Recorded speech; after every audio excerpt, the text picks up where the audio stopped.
I think I mentioned last week that the report came out that the FBI had rejected White House requests to publicly disavow media reports about all this jibber jabber that went on between Trump's associates and Russians, all of which was known to U.S. intelligence during the 2016 presidential campaign.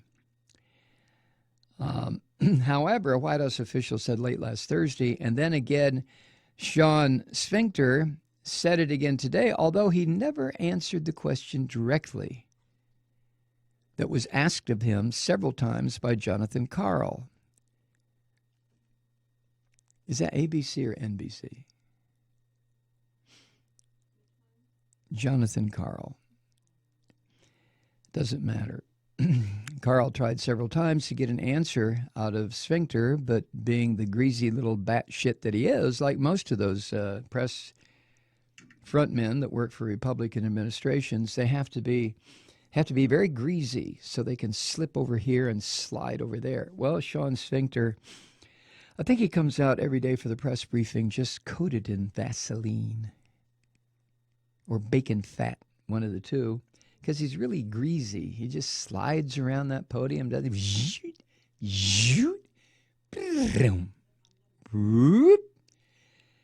So weird to watch this stuff. The fascist Trump administration, lying again and again and again, said that the request for the FBI to stop it was made only after the FBI itself indicated to the White House that the FBI, did not believe the reporting to be accurate, which is more bullshit.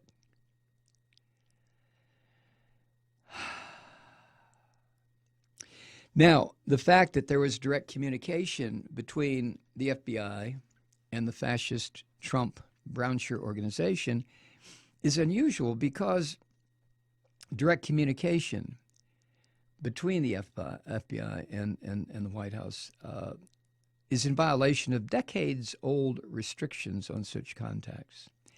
But you see, Trump is a disruptor, and Steve Bannon, he don't give a shit. There's no rules. There's no rules. What rules? Rules, schmools. Hey, we make our own rules.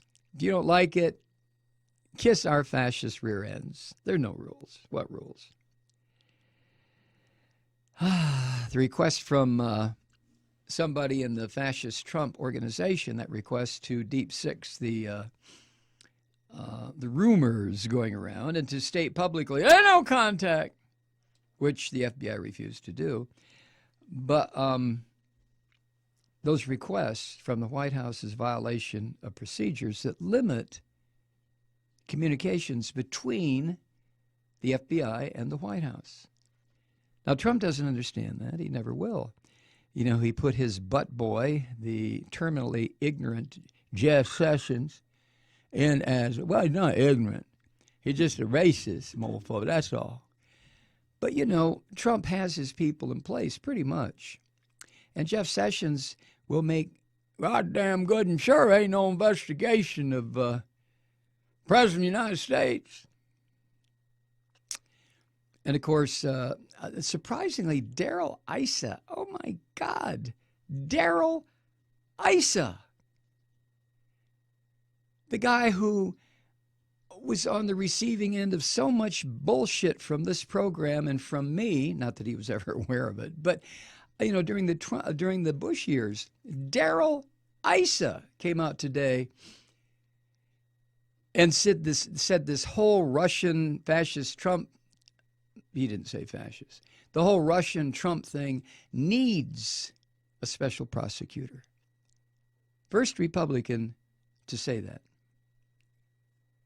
Darrell Issa. Man, things are topsy-turvy, aren't they? Huh? Darrell Issa.